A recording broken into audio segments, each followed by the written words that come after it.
Well, it's a big show. Welcome to the Fade Route It's a big bad show tonight. with DNZ. Yeah, it's a big show. Here are your hosts, Crack it up, turn them lines. DNZ.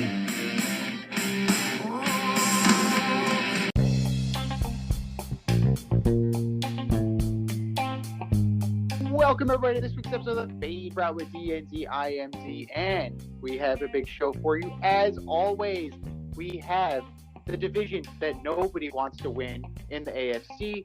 We have a big injury on a short week in Houston, but we are going to begin with the injury roundup in the NFL, particularly at the quarterback position. Some mild, some a little bit more serious, but definitely some power behind these names. We're going to start in Pittsburgh with Ben Roethlisberger. Has a little toral injury. We're monitoring that situation closely. So he pulled his boobs. So good job, Ben. Going out to Las Vegas, where leading passer Derek Carr is dealing with an ankle injury, but I mean, we're still wrapping our minds around the fact that he's leading the league in passing. So, kudos to Mr. Carr. Down south to Miami, Tua Tagovailoa got blindsided, and his ribs are all sorts of jacked up. He's out week to week, and Jacoby Brissett is going to take the helm of the ship that is the Miami Dolphins after they just got blowed out by the Buffalo Bills 35-zip. And last but not least, we are going to end in Indianapolis, where Carson Wentz somehow, on a sack, managed to sprain both ankles at the same time. Now, I've heard of breaking ankles in basketball. I have never heard of somebody spraining their ankles simultaneously. And it looks like Jacob Eason is going to be the guy for the Colts if Carson Wentz can't go. But none of these are surprising. All of these quarterbacks have dealt with some level of injury in their career. Some are a little bit more serious than others. But who knows where this is going to go? And they are severe enough that if they miss a good deal of time, they could definitely put a dent in these teams, particularly ones that had playoff aspirations. And here he is. I've known this guy since our days on Carousel Shoes, flight crew through and through, the last QB in St. John's history. What's up, D? How's it going, man? I just want to get one thing clear. Did you say Ben Roethlisberger has a little peck? Is that what you told? Is that what you said? He got a little pecker? He's got a little peck. He's got a little teeny peck injury.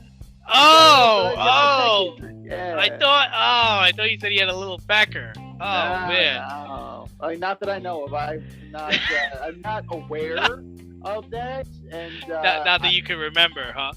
Not that I can recall. Not that I have seen or have heard of. But he just pulled his man boob. I think they're still picking up Tagovailoa's ribs off the field there. Man, he took some shot. That guy's always getting hurt too. These guys are repeat offenders. Carson Wentz, man, both your ankles? You gotta be kidding me, man. What the hell were you doing? How the hell did that happen? On a sack? I don't understand it either. And he's trying to lobby his coach to stay in the game, but you can't walk. You're both like Carson, go sit down, please. Just get out the way. Just get out the way. Jacob. Oh my goodness! But You're going in where? The game, asshole. I thought you meant the locker room. I'm sorry. What do you mean? Carson's hurt? He can't go in? Why you sound so disappointed? Why do you sound so? How about them surprised that starting you've not been out? paying attention? How about them starting out 0-2? What a disaster that is, huh? What I'm most concerned about is their defense. I didn't think I would say that, but their secondary got exposed big time twice.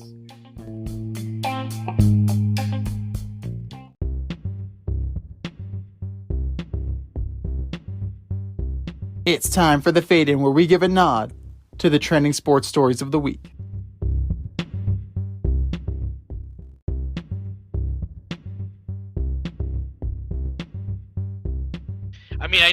I know we're gonna jump into the Ravens pretty early here because they beat the Kansas City Chiefs with a fourth and a few yards. Lamar goes the extra mile. He's finally got the monkey off his back. He's 1-3 against Mahomes. We're trying to figure out when he's going to be 500 against Mahomes and the Chiefs. But how about the Ravens defense getting torched 2 weeks in a row for 30-plus points? Now, I know they got injuries, but, the Ravens have always been a staple for defense. Agreed. And it's definitely concerning, but this week, it's Mahomes and the Chiefs. So if you're going to get torched, you're going to get torched by Mahomes and the Chiefs. So it's one of those things that this game is not the outlier game, in my opinion. What is the outlier is Lamar Jackson, 18-26, 239, a touchdown and 2 picks, and those picks were horrible. They were just right at Tyrann Mathieu. It's just like he forgot what team he played for, I think, momentarily, and Tyrann Mathieu just, yes, sir, right here, thank you very much. I'll take that. But what I found really interesting about this game, more so than the passing attack, is that the rushing game of the Ravens actually showed up with this patchwork crew. But this is veering very close into Josh Allen territory because Lamar Jackson led the team in rushing and had 2 touchdowns as well. So it's one of those things that if it's bad for Josh Allen, it's got to be bad for Lamar Jackson as well. So 16 carries, 107 yards. He was averaging almost 7 yards a carry, which is great, but you don't want that from your quarterback. Tyson Williams, solid game, 77 yards. Latavius Murray, 36 and a touch. Even got a little something from Devontae Freeman. But the Kansas City rush defense isn't exactly the best in the world. You can get yards on them. So it's good to see that the rushing attack is there, but you cannot go into this coming week thinking that you're confident in this team based on the performance that they put forward. Well, the Ravens lead the league in rushing, right? And like you said, KC's run defense is terrible. I like the fact that they moved Chris Jones out to the end, but he looks like a security guard on most option plays. Like he's just not quick enough to react. They didn't even block him. They didn't even block Chris Jones to the point where they had to take him out whenever they thought an option was coming. I like the Ravens' chances if they have to play Kansas City again. What'd you think of the call? How did you like how Harbaugh attacked that last drive? What did you think of that? Well, he was being aggressive. He wanted to make sure that Mahomes didn't get the ball back, but it's risky. It's definitely a risky call. But it's a rhetorical question, right? It's like he wanted to go for it, right? He was it was like you want to go for it. It was like you're going for it. Yeah, no, he totally like. The funny part is like in the moment I'm watching it, and I'm like, if I'm Lamar, I'm like, nah, man, we're on the 40, man.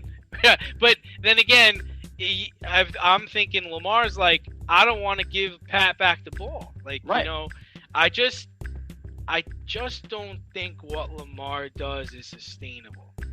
Some of the moves, some of the jukes, the burst of speed, it's great. It's nice to watch. It's fantastic. He needs to become a better passer. He needs to add another element to his game.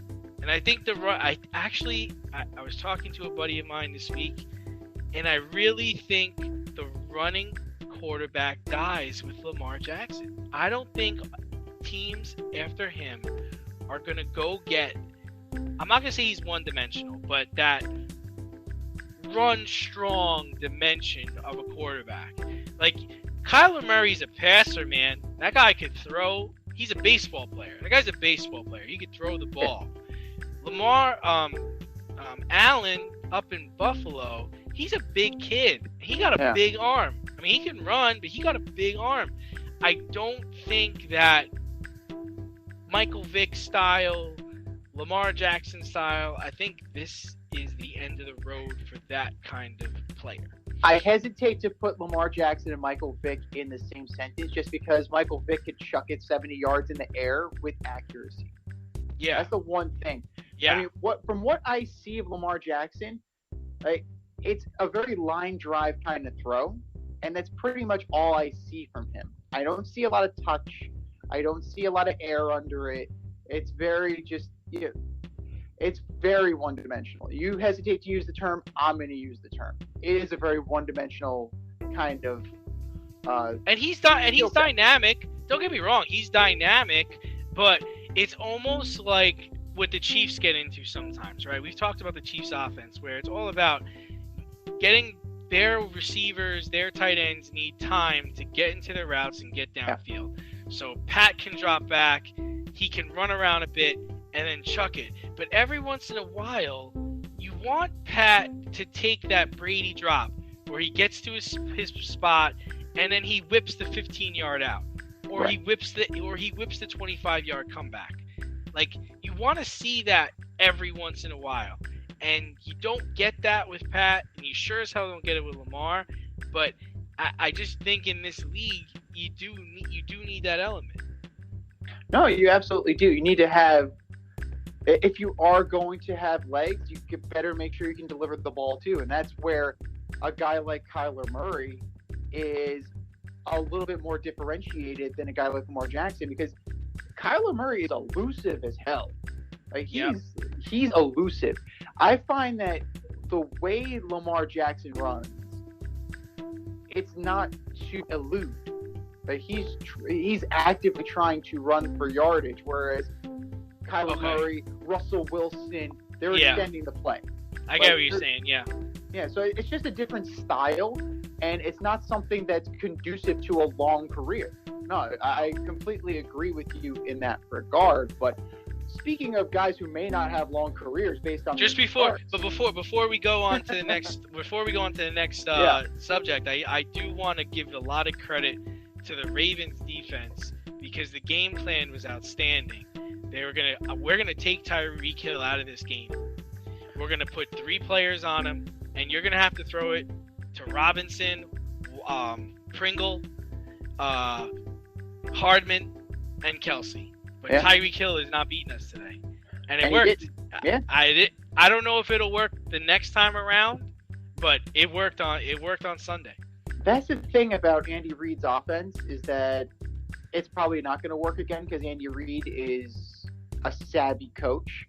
So the only thing I think that might be an issue is that Eric Bieniemy's name is kind of getting tossed about with USC, and there might be a distraction in that regard. But Andy Reid calls the plays anyway. So it might be a minor distraction, but I think Mr. Hill will be more prepared for what the Baltimore Ravens throw at next time, for sure. But you know what? On the other side of the ball, though, if you look at the offensive side for Baltimore, Hollywood Brown had a huge game too. 113 with a touch. That's probably one of the better games of his career. And if he can be that number one receiver, because if you look at him, like right now, who would you say is the number one receiver? Andrews?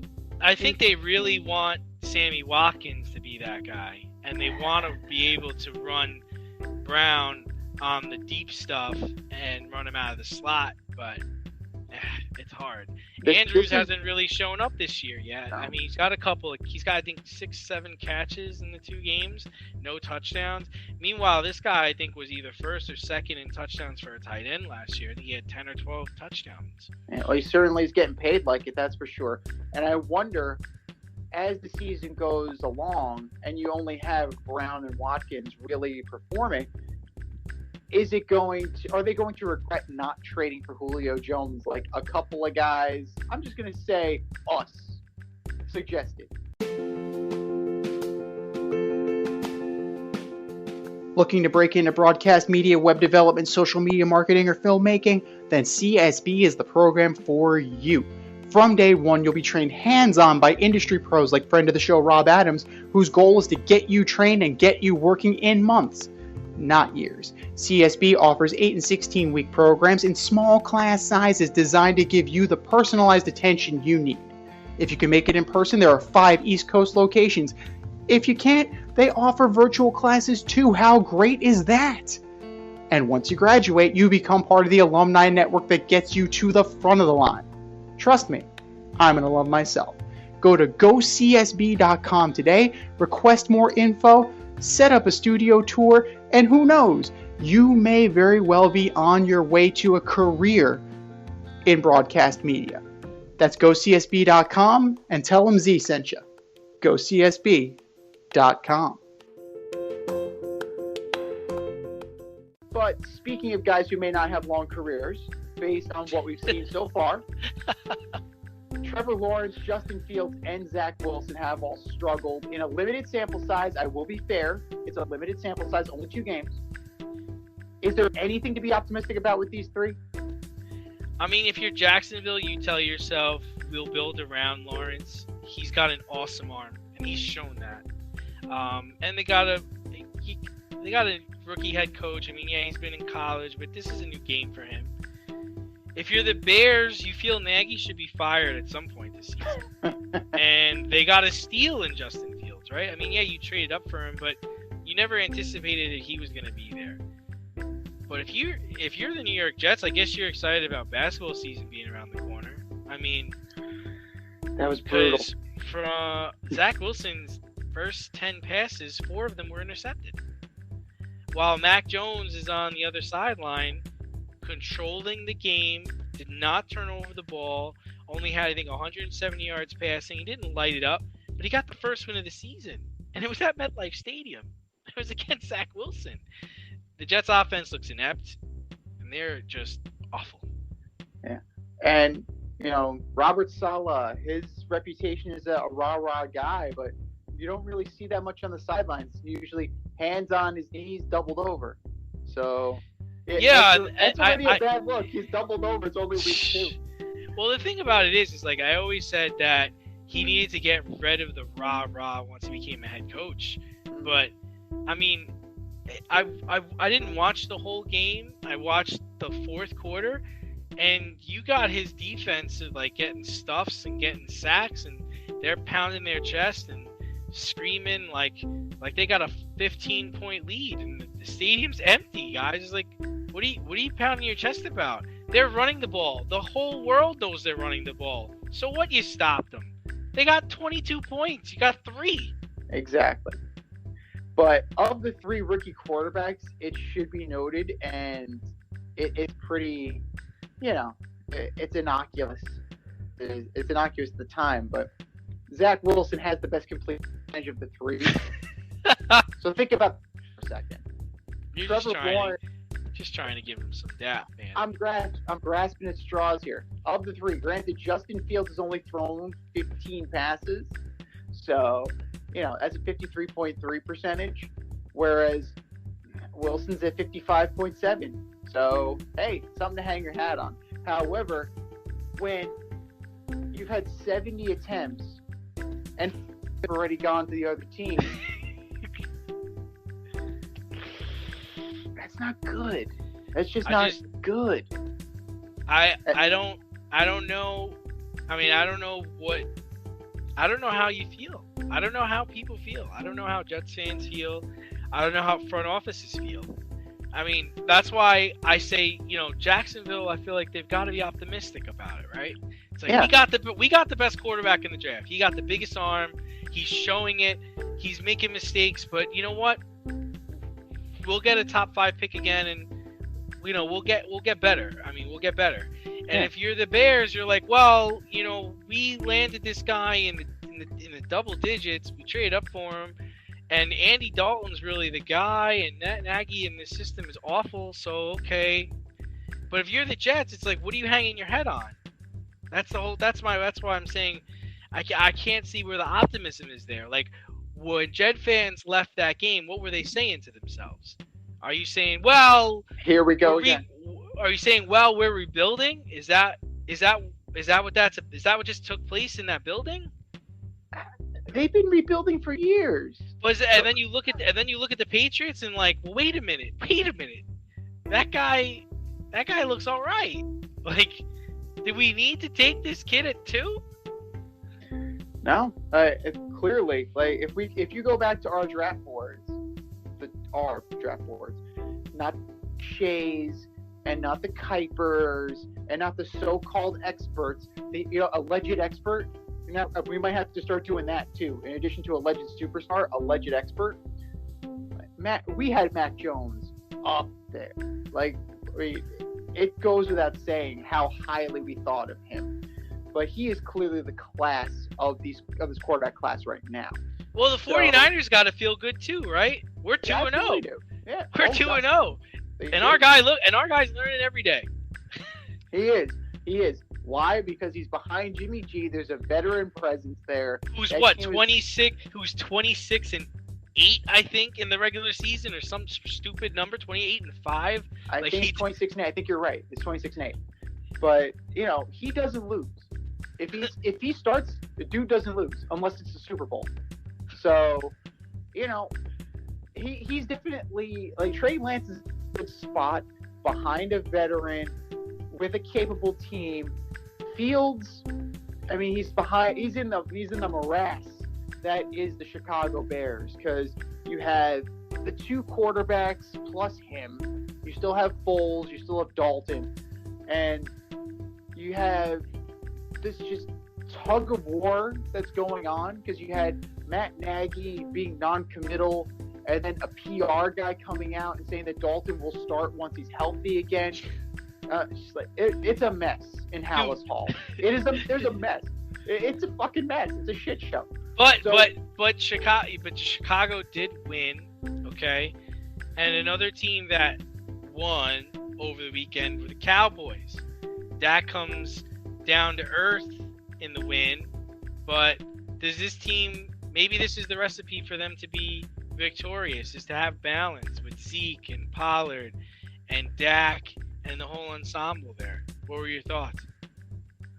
Well, it was a good game. It definitely was a good game. Justin Herbert didn't have his best performance, even though he threw for 338 and a touchdown. 31 of 41. He was efficient for the most part. He just 2 picks. Not a great end to it. Dak Prescott's numbers don't look good at all. You're looking at 23 of 27. Yeah, efficient, but only 237 yards. Not exactly matriculating the ball down the field. And it's not like you're facing the 85 Bears. The only person I fear in that secondary is Derwin James. So it's one of those things that for the Dallas Cowboys to get where they want to go, I've said it before, I'm going to say it again, I'm going to say it till I'm blue in the face. As blue as that star in their helmet. They need to be balanced. They need to have the run to set up the pass. And if they're going to have a 2-headed monster and Ezekiel Elliott, they're onto something here. I mean, they combined for 180 yards and 2 touchdowns. And if you were to tell me that Tony Pollard would outpace Ezekiel Elliott, I would have thought that Ezekiel Elliott got hurt. But no, apparently Ezekiel Elliott is healthy. So this is the key to success. It's always been the key to success with the Dallas Cowboys. It's what have they won without a franchise running back, without Emmitt Smith? They didn't win jack in that era. So you need the run to set up the pass to have a balanced attack. The receiving core, if CeeDee Lamb's going to drop passes, it's going to be a long season. They need a tight end. Jarwin, only 37 yards receiving. Schultz only had 18 yards. So, nothing that's going to light the world on fire. Amari Cooper only had 24 yards receiving. So, if this is going to be the team, they very well better be running the ball down people's throats with this two-headed monster. Yeah, I mean, I like the balanced offense. You know, the first week of the season, they had a chance to do what Baltimore did, right? They should have went for it on 4th down. You have Zeke back there, Pollard, got Dak. Don't give the other team a chance. They gave Brady the ball. He comes down and he wins the game for them. I was actually really impressed with the Dallas defense on Sunday. They held the Charger offense in check. I know you were saying those numbers for Herbert, 338, but he hasn't really lit it up this season. And I liked what Dallas was able to do. I mean, they scored in every quarter, but I mean, they had just 8 points in the second and then 2 field goals for the rest of the game, and that was it.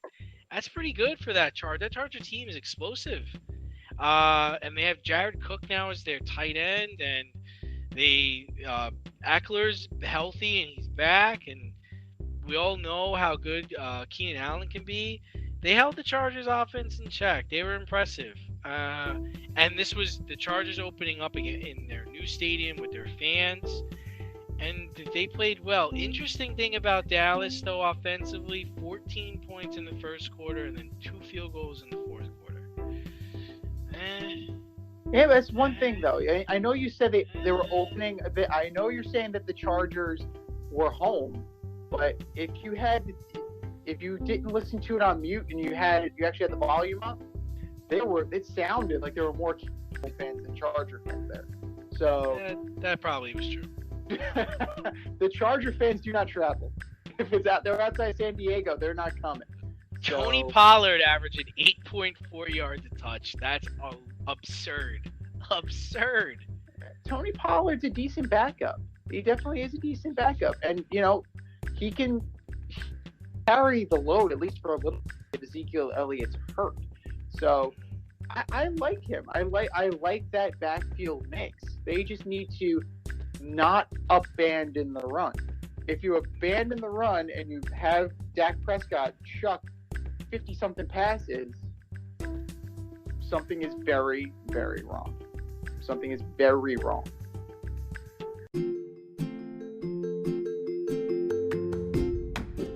You can't help but smile when you see a balloon. The simplest occasion is a party. Westchester Pop Stars, located in New Rochelle, New York, offers balloon styling and decor for all life's events. Birthdays, anniversaries, weddings, showers, school and corporate events, store openings, or just because. Westchester Pop Stars takes balloons and shapes them into works of art, creating decorative installations for your special occasions. No event is too big or too small, and their custom personalization service is top-notch. Westchester Pop Stars is a private studio, quickly expanding. In-person consultation is by appointment only.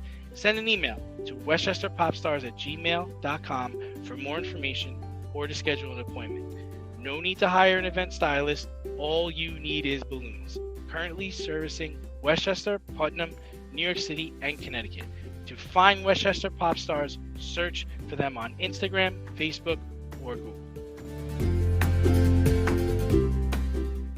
Speaking of something being very wrong, apparently nobody wants to win the AFC South.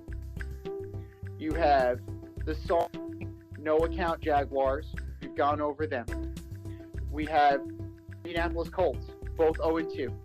The Titans, 1-1, but they had to go to overtime and beat the Seahawks to get to 1-1, which leaves that little engine that could, the Houston Texans, in a first-place tie. So, who's the best team in this division right now? Man, if Watson was the starter of the Texans, I think the Texans would be 2-0. Jacksonville's awful. We've spoken about that already. Titans do not look good on either side of the ball. I didn't really think Arthur Smith was that much of a guru, but clearly he knows what he's doing, because A.J. Brown, I know he had knee surgery, but he can't catch. I saw him drop passes yesterday. Julio looks old. They literally had to jump on Henry's back and let him carry them to that win yesterday. The dude was exhausted at the end of the game. Well, Wentz is hurt again up in Indianapolis. This Colts seem to be done already. Without Watson on the Texans, I guess I'm gonna have to lean towards Tennessee. Just because of the star players they have, but they need to get their shit together. If you're looking at plus minus, if you're looking at differential, the Tennessee Titans are a minus 22. That's crazy. So that's fucking awful. It's awful. But it's not even the worst in their division. Jacksonville's a minus 26. Houston, it's sneaky, but they're a plus 6. They're above water in that regard. But, I don't trust them as far as I can throw them.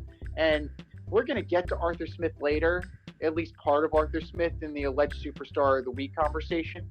But, let's not crown his ass because the Falcons are a minus 49. So, oh my goodness. It's hard to say. It's most likely the Tennessee Titans just for the simple fact that they have the explosive players. They have the Julio Jones. They have the King Henry. They have Ryan Tannehill, who seemed to figure it out last year. They made some key plays in the game against Seattle that ultimately forced them to go to overtime. Bud Dupree was living in the backfield. So, it's only 2 games. Let's not do overreaction Tuesday, overreaction Wednesday. So, the Titans, as of right now, they're the only ones who are on a winning streak. So, this is going to be a long year in that division. Yeah, and Tyrod Taylor is out Thursday. So do the Texans have to start Watson against Carolina? I know they've already announced that Davis Mills is going to be the starter, but this doesn't seem the right play here at all. It goes to show you what they think of Mr. Watson. If he was in camp the entire time and he prepped and they still won't let him anywhere near the field, it goes to show you that they don't want any level of distraction, because the conversation will not be about football. I think that is clear. It's just going to be about the 22 sexual assault allegations. But I don't know. I got this feeling. That somebody might be getting a phone call. One Mr. Cameron Newton. I could definitely see that. Is it likely? No. But is he worth a look? Absolutely, he's worth a look. But if you look at Davis Mills' career numbers in college, a 66% passer rating, 18 touchdowns, only threw 438 passes at Stanford. So we'll see what he is. But if there's any indication, he's not going to be that much. I don't think this is going to be a Tom Brady, Drew Bledsoe moment. But it does feel like they're punting on the season already. But let's not diminish what Tyrod Taylor did before he went out with that pulled hamstring. 2 games, small sample size, 3 touchdowns, 416 yards, and almost a 71% passer rating, completion percentage. Excuse me. So I think it's definitely, this signals that they are willing to punt on the season because they didn't have any expectations to begin with. The situation is so ridiculous, right? I actually feel bad for Davis Mills starting on a short week against the number 1 defense in Carolina. Once upon a time, Davis Mills was the number 1 high school quarterback in the country. Injuries in college happened to him and kind of pushed him down. But I guess he's ready to enter the 3-ring circus of starting quarterback in the NFL as a rookie. If you recall, in the summer, I said I was interested to see how well he would play because I was a little bit of a fan back in the day. Yeah. But, it's a tall order. If he's going to win Rookie of the Year, he's got to start now. I mean, it's a short week. It's against Carolina. Carolina has a very strong defense. They are ranked first in the league in many categories. So if this is going to be his rise to superstardom and not his rise to also ran, he better have it. But what does this say to you? What does the Texans' decision say to you about where Watson stands in the pecking order and what they feel about their season? I mean, it baffles the shit out of me. Like, I can't believe that. If you're a Texans fan, you've got to be really pissed off at this situation, right? Because your team wins the opener. Not a lot of people chose them to win. Again, against Jacksonville, but whatever. But even in the most recent game they played, they only lost by 10 points to a good team. You're telling me that if Deshaun Watson was playing, it wouldn't be a narrower defeat or maybe even result in a win? And you look at the division is winnable. Like, what are we doing here? Like, what are we trying to do here? Like, that's the question I have. Is this because you signed this man to such a large contract that you can't just let him go or trade him for anything? I mean, really, what is he worth at this point? Like, what team is forget it. Like, no team is going to offer you the bounty you're looking to get for him. So what are you trying to do? You're just going to ruin his career? And what's the NFL doing? Like, get this investigation over with so that this guy can play. We want to see him play. I want to see him play. I mean, I'm not saying that what he did was right, but technically we don't even know the details of the ins and outs. All we have are allegations at this point. True. He has been placed on administrative leave. He was allowed in the building. He was practicing with the team. He's not on the exempt list. He can play. Yeah. So what's the angle? Like, you think by not playing him, somebody's gonna come out and say, "Oh yeah, give us Deshaun Watson"? Well, like, is that what they're thinking? They think Miami's gonna call them? Is that what they want? They might want the Miami Dolphins to call them? I think they are. There is an element of protecting your investment. There definitely is. Just kind of make sure he's not damaged goods for if and when they decide to trade him. But the other story in the news today from basketball is that Ben Simmons is not going to report. He wants out. And to me, these run very similar in terms of perceived value versus actual value.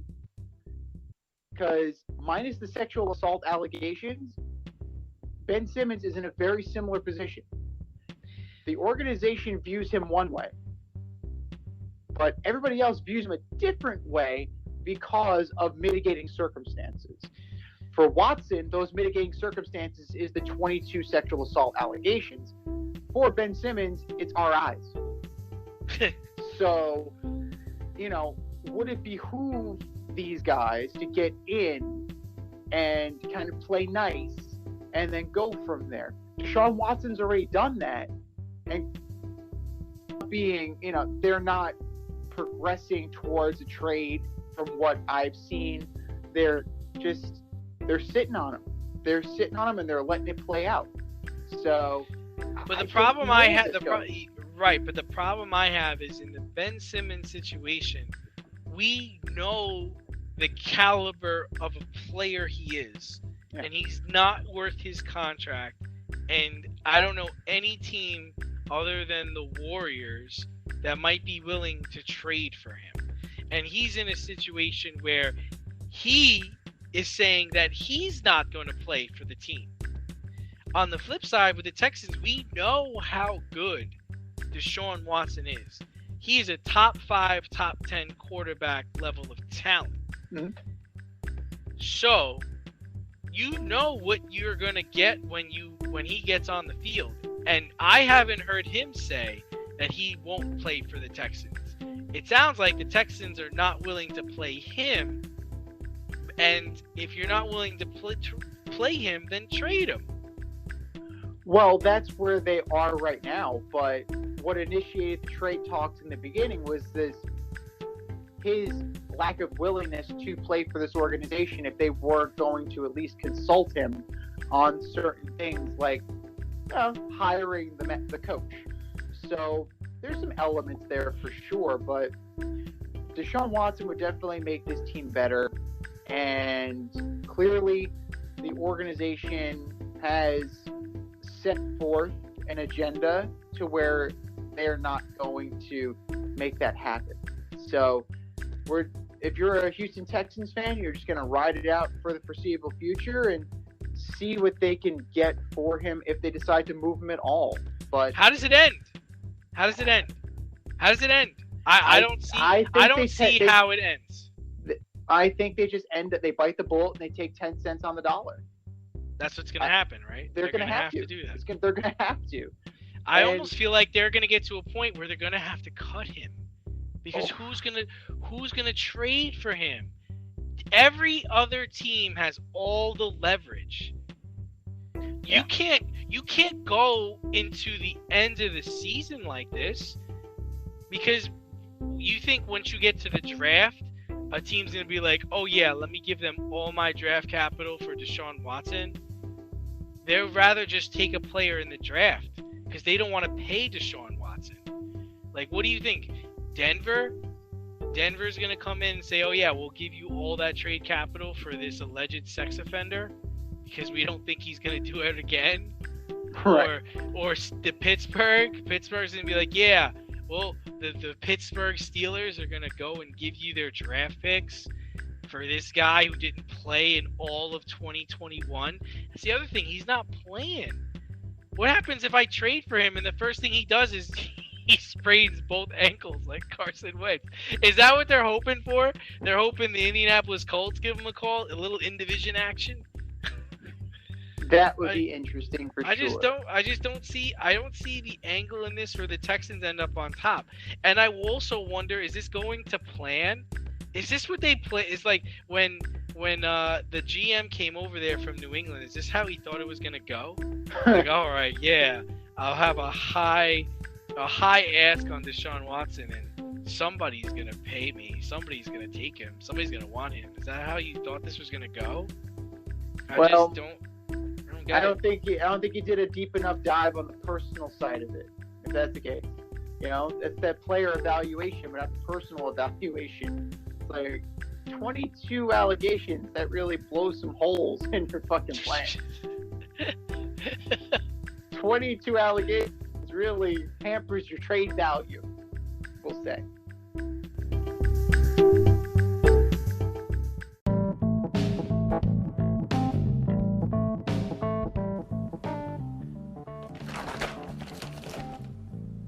If you've ever listened to a podcast and thought to yourself, hey, I can do this, then do I have the tools for you? If you haven't heard about Anchor, it's the easiest way to make a podcast. Let me explain. It's free. There are creation tools that allow you to record and edit your podcast right from your phone or computer. No specialty training, no specialty programs needed. Anchor will then distribute your podcast for you so it can be heard on Spotify, Apple Podcast, and many more. Plus, you can make money from your podcast with no minimum listenership. How cool is that? It's everything you need to make a podcast in one place. Go to anchor.fm and get started today. That's anchor.fm. What are you waiting for? Download the app.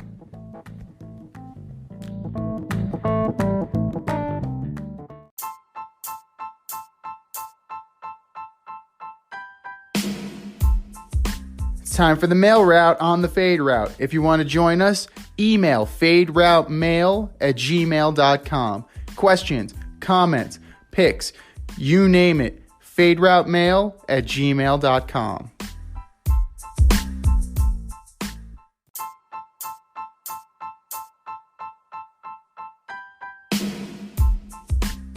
All right, guys and gals, we have a full mailbox for you today. And remember, if you want to get your email featured, hit us up at faderoutemail@gmail.com and you might be featured on this segment. Our first email comes from Allie in Gainesville. Hey guys, love the show. Alabama just barely beat my Gators. Is that a hiccup, or is there something more there? I mean, it's Gainesville, man. It's a tough place to play. The Swamp, man. I mean, you when you're in the SEC and you got to go into Georgia and win a game. You got to go into Alabama and win a game. You got to go to Auburn, LSU. It's always tough. And winning is winning. I would not look into it as more than just it was a tight contest. What gives you pause about it and little bit of just hesitation is the fact that Alabama gave up 4 rushing touchdowns. That's a lot. You definitely something you need to clean up there. So I know Nick Saban in the post-game press conference was not happy. The defensive lapses were many, and he is not shy about, throwing people under the bus. We know this about Coach Saban. But I feel bad for their next opponent because they're an ornery Alabama team just waiting to blow their doors off. And if anything, it shows you the detriment of buying into your own hype or reading your own press clippings. Because granted, again, just like Miami, when they beat Miami, Florida's not a schlub team. They're the number 11 ranked team in the country. So for them to narrowly pull off this upset, and it boils down to a really bad 2-point conversion call where it looked like an RPO, but both guys started playing tug of war and nobody wanted to let go of the ball. I saw that. Yeah. I'll take it. No, I want it. No, I want it. Shit. That was pretty ugly. So there is a little element of luck there that they were able to narrowly escape. But if this is the blueprint and Alabama doesn't get it cleaned up, they're going to lose in the title game. They're going to get there. I mean, it's a fait accompli that they're going to get there, but there's definitely a blueprint to beat them. Email number 2 comes from Rashawn in La Brea. Okay, cool. California. Hey guys, Manny Machado and Fernando Tatis Jr. got into it in dugout, and Machado out Tatis. Was this leadership by Manny, or is this cracks in the foundation? I mean, I just think they're frustrated. I mean, they were supposed to compete for a division title this year with the Dodgers, and the Giants stole their thunder. I never seen Manny as a leader. I don't even know. Can a dirty player be a leader? What do you think? It's a fantastic question, actually. Maybe we need to ask Pete Rose. Yeah. So I mean, I don't see it that way. It is what it is. Their season's coming to a crashing end. So to kind of set the scene for everybody, Fernando Tatis got called out in a third strike, and he started to give it back to home plate umpire Phil Cuzzi, and Jason Tingler involved, and he got run to protect Tatis, and Tatis would not let it go. So Machado's trying to get him to get back out to shortstop, screaming, "It's not about you. Let's play fucking baseball. Do your job. Your job is to play baseball." And I don't know if, now that you bring it up, I don't know if a dirty player can be a leader, but that might be the most leader thing that I've seen Manny Machado do, just because he was trying to. He might have gone about it the wrong way because they had to be separated before going out and playing next to each other on the left side of the infield. But if he was trying to spur on Fernando Tatis to kind of refocus and put his head back on straight, right, I think he was trying his best. And it definitely was leadership, but you're 100% right about their season. They're only 3 games over 500. They're barely hanging on in the wild card. Like, they're on the outside looking in, but they're close. You're looking at, they're 20 and a half games out of first place. So, you know, their season's pretty much wrapping up. Pitching has not been what they wanted it to be. And they definitely, you know, this is definitely a learning experience from everybody, but kudos to Manny Machado for actually getting in his face and not, like, kowtowing to the kid. Last but not least, from Ron in Detroit, Isiah Thomas thinks the Nets can't win without Kyrie Irving. What say you? Yeah, I mean, I think Isaiah is right, and that's sad because the Nets have so much talent, but they are not going to be able to win without it. If Kyrie was healthy for the Bucks series, the Nets probably go to the finals. I think it's the same thing for this season. They're going to need him to play like 50 games, and they're going to need him to play every single playoff game. I don't really believe in Kevin Durant because all the championships he won were with Golden State, and they were a championship team before he got there. So, you know, and James Harden is probably one of the best scorers in the league, and they're stacked. But at the end of the day, you need a point guard to facilitate the ball. And I know a lot of people don't like Kyrie, but man, he could get to the dish better than anybody. This one's tough because when you first told me about this and you brought it to my attention, I thought you were talking about the Isiah Thomas that's actually active in the NBA. So I was like, why are you telling me this? Is he trying to petition for a job? But then I'm like, oh, you mean Zeke? And well, that makes a hell of a lot of sense now, because they can win running a point forward system. It just doesn't work. Right? Point forward generally does not work unless your name is LeBron James, and even then, he needed a point guard. And funny enough, he needed Kyrie, but you didn't hear that from me. But this team is this is the team that needs to go. You have an all-star at every position. This makes that Laker team with Karl Malone and Gary Payton blush. To where you have a backup in Patty Mills, who has a solid reputation. Patty Mills is a very good point guard.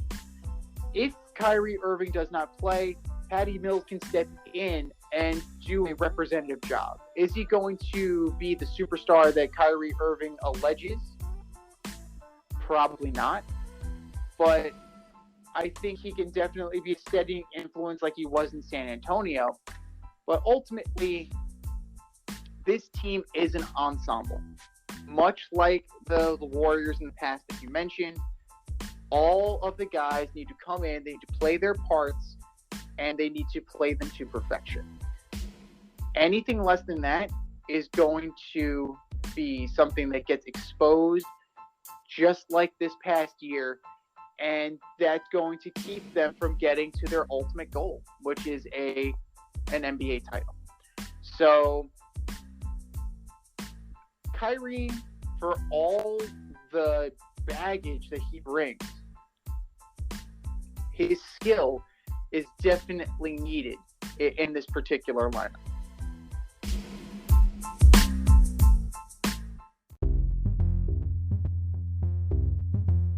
Are you in need of air care maintenance or service? I have the company for you. Air Care Technicians. They service the Westchester and Northern Bronx area and can help you with all your heating and cooling, maintenance, and service needs. Just give them a call at 914-315-1547. Again, that's 914-315-1547. Or shoot them an email at aircaretechnicians@gmail.com. These guys are the real deal as they are veteran-owned, licensed, and insured. Make sure to tell them that D&Z sent you.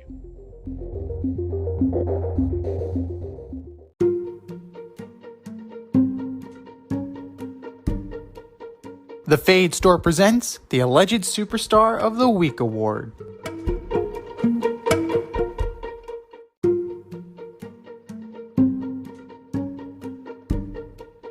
All right, boys and girls, last week we awarded our first Alleged Superstar of the Week award. We distributed the Alleged Superstar statue, the ass. So, we're going to find out who this week's ass is. Who is going to get the ass this week? I have a few that may have earned a nomination. And we're going to put up a poll on Twitter, on our Twitter account at FadeRouteDNZ, once we're done with our program here. And you guys can vote and decide who is the Alleged Superstar of the Week in your eyes. But for me, this is starting to become old hat. Gary Sanchez, another gas behind the plate, dropping the pop-up, leading to a 7-run inning. Garrett Cole, the $320 million man, who got lit the fuck up by the Cleveland soon-to-be Guardians. And last but not least, Matty Ice himself, Matt Ryan, Mr. 2 pick sixes against the Buccaneers. And he's not a superstar, but I'm going to throw him in there anyway because I'm pissed off about the result. Dexter Lawrence for jumping offside when you had the game won. Dustin Hopkins misses the field goal for the football team. The Giants should have won that game, but Dexter Lawrence jumps offside. I was in the car with my girl. We were listening to the game on the radio, and both of us turned to each other, and we knew the game was over. Those are mine. What do you got, D? Yeah, I mean, I'm with you. Cole, Garrett Cole. Jeez, are you kidding me, man? You're supposed to be the Cy Young Award winner. You getting killed by the Indians? Mr. I'm a Yankee for life? Good Lord, man. They needed that game. They needed those wins. You're supposed to be the dude. Another one we agree on is Matt Ryan. Fuck it, Matt Ryan. God, 35 for 46, 300 yards, 2 touchdowns, 3 interceptions. Dude just couldn't stay off the ground. Ball's getting tipped in the air. He's constantly laying on the ground. I just feel so bad for Matt Ryan, man. I just think it's awful. I don't get it.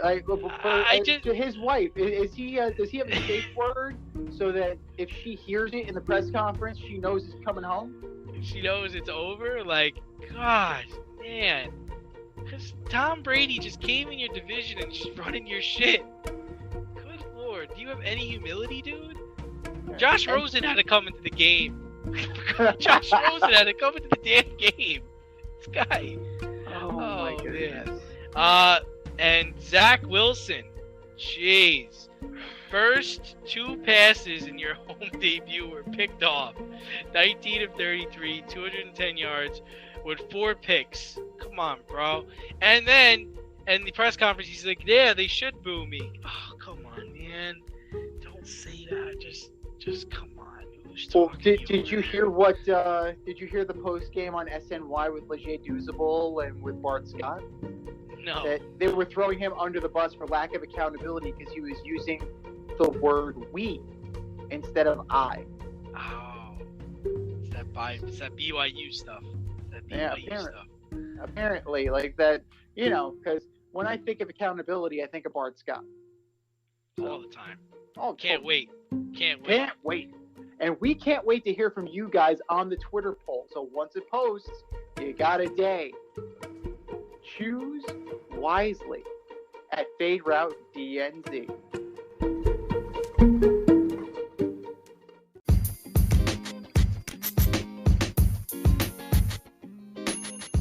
Your favorite podcast has its own merch line now. Go to teespring.com, type The Fade Store into the search bar, and have access to our sweatshirts, t-shirts, long sleeve shirts, tank tops, and much more on the way. That's teespring.com. Type in The Fade Store at the search bar and show your boys some love.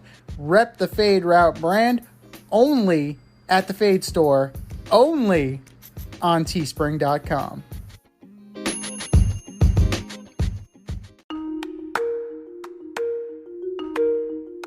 Let's run the option and give you our picks for the week.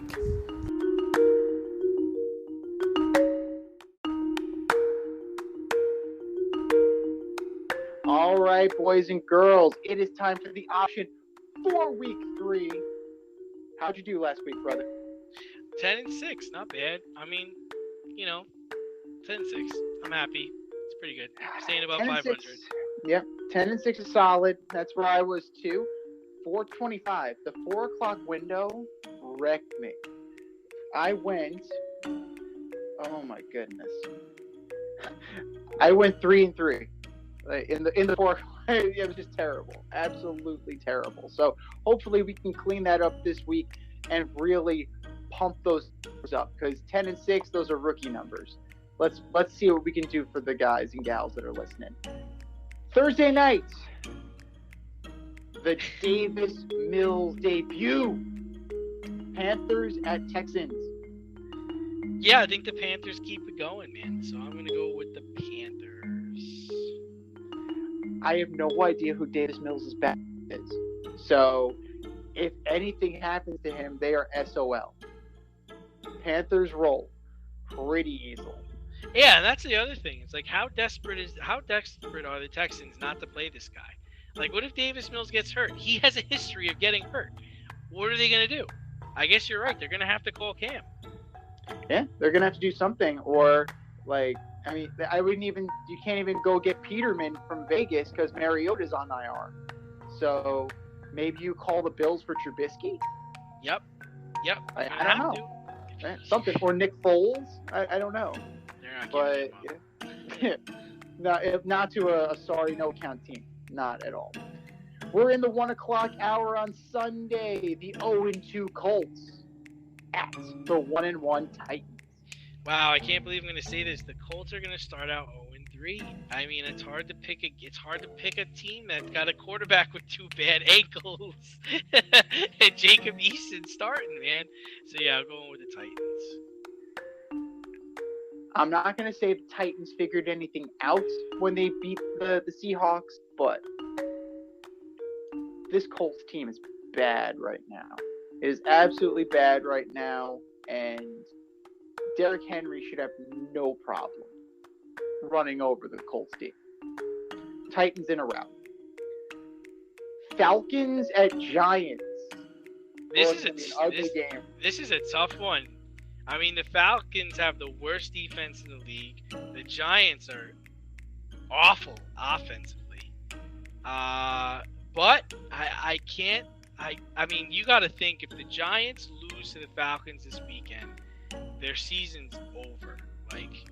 So I'm gonna go with the Giants. I think they have some humility and they'll win the game. At the end of the day, the Falcons have a minus 49 differential. That stick mine. You think Matt Ryan's wife leads the? That's what she says when he sits down to dinner every night. She's like, you guys are minus 49. I'm just telling you that. It's like, I'm just, We're not having sex until you get above 500, above 0. Can you pass the mashed potatoes, please? Damn it. This is going to be ugly. As a Giant fan, I'm disappointed in the defense. It should be better. You already have Kenny Galladay talking shit on the sideline. Whether it's to Jason Garrett or Daniel Jones, it doesn't matter, because he's already barking. Dude, you chose to come here. I'm throwing that out there. If you weren't traded, free agent contract. If the Giants go 0-3, Jason Garrett probably gets canned. But maybe that's a good thing. It might open up the playbook a little bit, because, the Clapper, he likes to play it a little conservatively. But I can't see how the Falcons muster anything up after seeing that sorry no account performance against the Bucs. So I'm taking the Giants too. Chargers at Chiefs. Chargers at Chiefs. You know what? I'm going to go with the Chargers. I just feel like they've got to win. I feel like they have to win this game. I think it's a shootout. And surprisingly, the Chargers are like number 1 or number 2 against the pass. So I'm going with the Chargers in an upset. The Kansas City run game has not been great. Edwards-Helaire had a crucial fumble. So that's definitely something that you need to look out for. That being said, it's going to be close. I can see Butker kicking the game-winning field goal, so I'm going to go with the Chiefs by 3. Narrowest of margin. Bengals at Steelers. Yeah. I am actually going to take the Bengals over the Steelers. I just don't like the way the Steelers look, man. When you lose to Oakland, come on. Oakland's awful. I don't care if Carr is leading the league in passing. They didn't even bring their top running back with them on the road. I'm taking the Bengals. Steelers lost 6 guys, and if Ben Roethlisberger can't go, that makes 7. So the most important thing is that TJ Watt's probably not playing, which means Joe Mixon's going to wild. I'm going to take the Bengals too. Bears at Browns. Yeah, I think this is going to be a close game. It's going to be closer than people think, but I'm still going to take the Browns. Over under, Justin Fields getting sacked 4 times. Over. Oof. It's going to be a long day for Mr. Fields. Yeah. I'm going to take the Browns. Clowney, Garrett are going to meet in the middle. And the one thing that you need to be concerned about is that Juice Landry went on IR. So we're going to see what Baker Mayfield has for weapons, if it's going to be Njoku or if it's going to be some other guys. And got to keep an eye out, as usual, for where's Poochie? Odell Beckham, is he going to play? We'll see what happens. But I like the Browns either way because of their run game and their defense. Ravens at Lions. Shit. Did you watch the game last night? How did the Lions get a Monday Night Football, for crying out loud? Taking the Ravens. It's not going to be as bad as you think it is, but Ravens are definitely going to win. The Lions play with pride. They're trying. They're not very good, but they're trying. So you got to give them some credit for that. But the Ravens are going to win. Saints at Pats. Yeah, I think the Pats win this game. I was going back and forth on this, but I think the Pats pull out the win. Will the real Jameis Winston please stand up? Is it the guy who threw for 5 touchdowns and who only threw for 70 yards? Like, those are 2 fucking extremes. Like, there has to be somewhere in the middle. The only thing that he didn't do was throw 5 picks. So, like, you got that going for you, but you're facing the Patriots. You may very well throw 5 picks this week. How about Sam Darnold starting off 2-0, man? Good for him. Good for Sam. Good for Sam. And I'm taking the Pats in this one. And yeah, they're going to be in. Well, they're not going to be in last place because they have the Falcons in that division. So there's that. Cardinals, who barely won, versus the Jaguars. I'm taking the Jags. I think the Jags get their first win this weekend. That Cardinal narrow win because of the missed field goal definitely gives you a little bit of pause, but Trevor Lawrence hasn't played great, and Chandler Jones, J.J. Watt, those guys are going to get in that backfield. So I'm going to take the Cardinals on the road. Washington football team at Buffalo. Yeah, I flipped this one a couple of times, but ultimately I think Buffalo will win the game. Heineke, not too bad, but again, it was against the Giants. So we'll see what happens when he plays a better team. So this is tough. It's definitely a toss-up game. I'm going to go with home field advantage. I'm going to take Buffalo as well. Jets at Broncos. Don't even what we're talking about. We're in the Stop. 4 o'clock hour. Just stop. Just stop. Go to the next one. It's not even.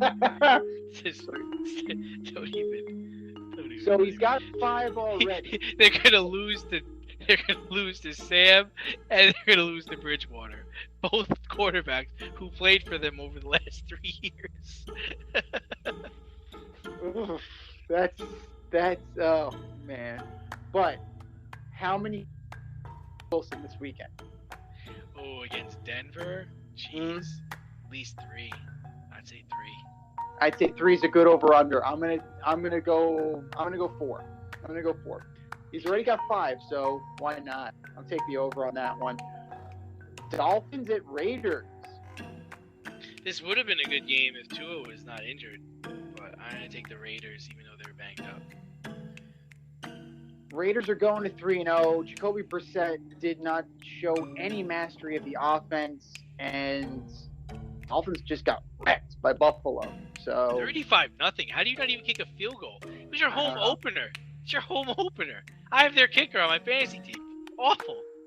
You can't even kick a field goal, guys. It's an ass whooping. What more can you say? It was an ass. So and the beatings will continue because the Raiders are not as bad as we thought they were. Yeah.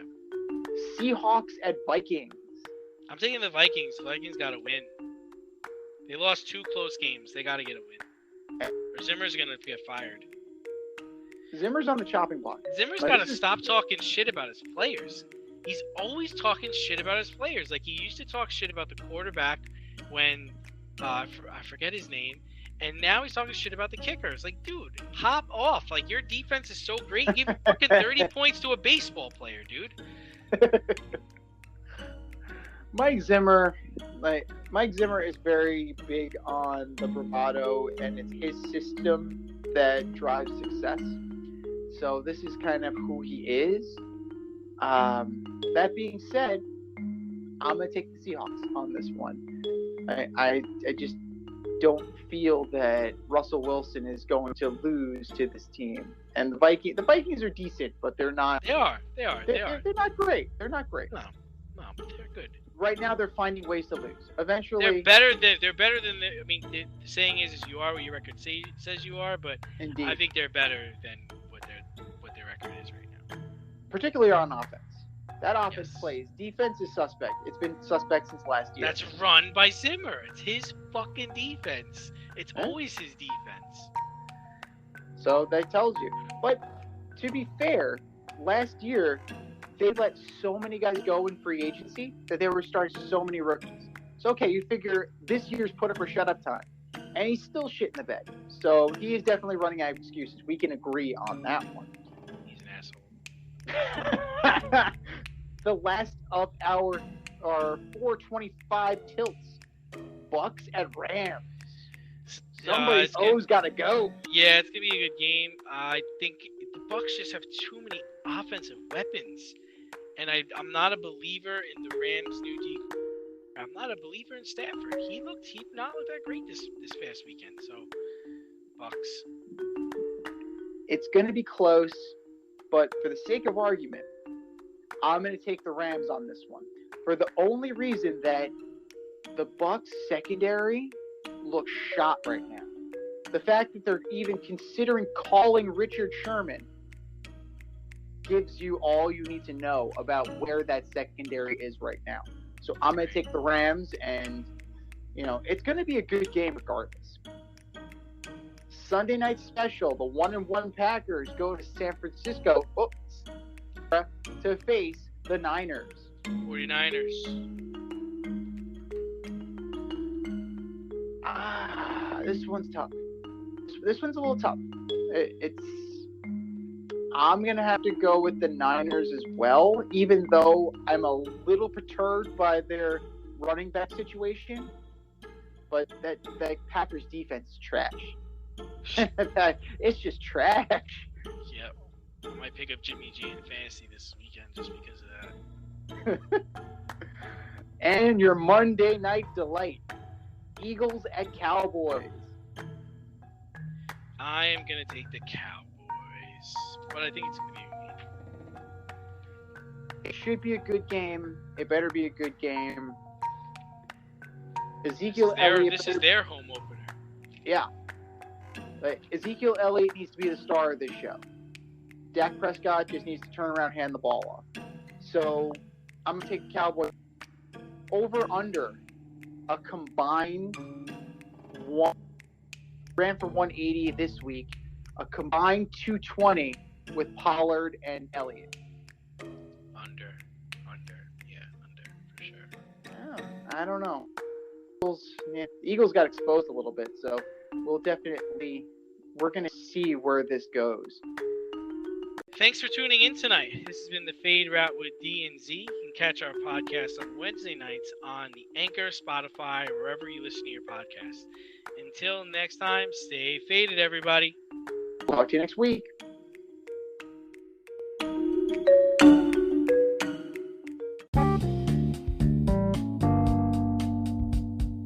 If you want to get in on the action, we want to hear from you. Hit us up at Fade Route Podcast on IG, faderoutemail@gmail.com, or slide in our DMs at Twitter at FadeRouteDNZ. Questions, comments, picks, segment suggestions, you name it. We want to hear from you.